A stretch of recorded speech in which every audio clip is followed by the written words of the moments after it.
Hello, आप सुन रहे हैं हॉरर कहानियां। मेरा नाम है जेदो। ये कहानी है एक मेडिकल स्टूडेंट की। नाम था अर्पित। अर्पित शहर से बहुत दूर एक पुराने मेडिकल कॉलेज में पढ़ाई करने गया था। कॉलेज बहुत बड़ा था, लेकिन उतना ही पुराना भी। उस कॉलेज के हॉस्टल की एक बात बहुत मशहूर थी। कमरा नंबर 319। कहा जाता था कि कोई भी उस कमरे में ज्यादा दिन टिक नहीं पाता।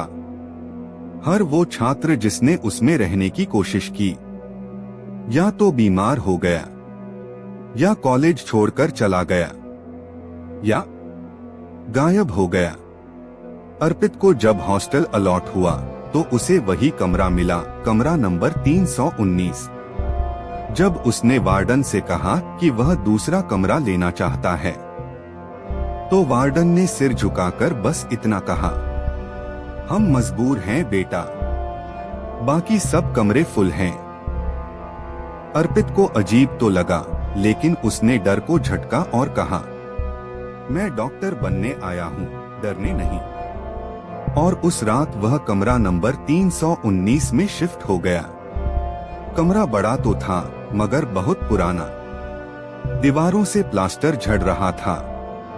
एक कोने में छत से सीलन टपक रही थी। पर सबसे अजीब बात थी, उस कमरे में एक पुराना आईना बिल्कुल बीच की दीवार पर टंगा था। बड़ा, भारी और धूल से ढका हुआ। अर्पित ने उसे साफ करने की कोशिश की, लेकिन अजीब बात ये थी कि जैसे ही उसने कपड़ा चलाया, आईने में कुछ धुंधली सी आकृति दिखने लगी, जैसे कोई उसके पीछे खड़ा हो। जब उसने पलटकर देखा, कोई नहीं था। उसने सोचा ये उसकी थकान का असर है। फोन उठाया, म्यूजिक चलाया और सो गया। लेकिन रात को करीब 2 बजे उसकी नींद टूटी। कमरे का दरवाजा आधा खुला था। पानी की हल्की हल्की आवाज आ रही थी, जैसे कोई नल खुला छोड़ गया हो। वो उठा और बाथरूम की तरफ गया। नल बंद था, पर जब वह वापस पलटा तो देखा आईना अपनी जगह से गायब था। उसी पल उसके पीछे से किसी ने फुसफुसाकर कहा, अब तुम मेरा चेहरा क्यों नहीं देखना चाहते? अर्पित का दिल जोर से धड़कने लगा।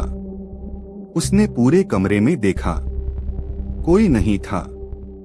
लेकिन कमरे की दीवार पर अब जो निशान था, वो साफ दिखाई दे रहा था। आईने के पीछे खून के छींटों जैसे धब्बे। वो डर के मारे चुपचाप बैठ गया। सुबह होते ही उसने वार्डन से बात की। वार्डन ने उसकी बात सुनकर गहरी सांस ली और कहा, तुम पहले नहीं हो जिसने ये सब देखा है। कुछ साल पहले एक छात्रा संजना इसी कमरे में रहती थी। उसने आत्महत्या कर ली थी। कहा जाता है उसने आखिरी बार इसी आईने में खुद को देखा था। तब से वो आईना हर उस शख्स को डराता है जो उसके कमरे में आता है।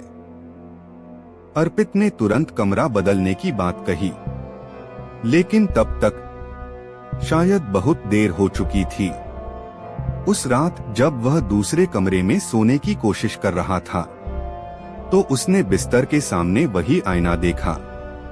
वही धूल भरा भारी आईना जो अब वहां नहीं होना चाहिए था।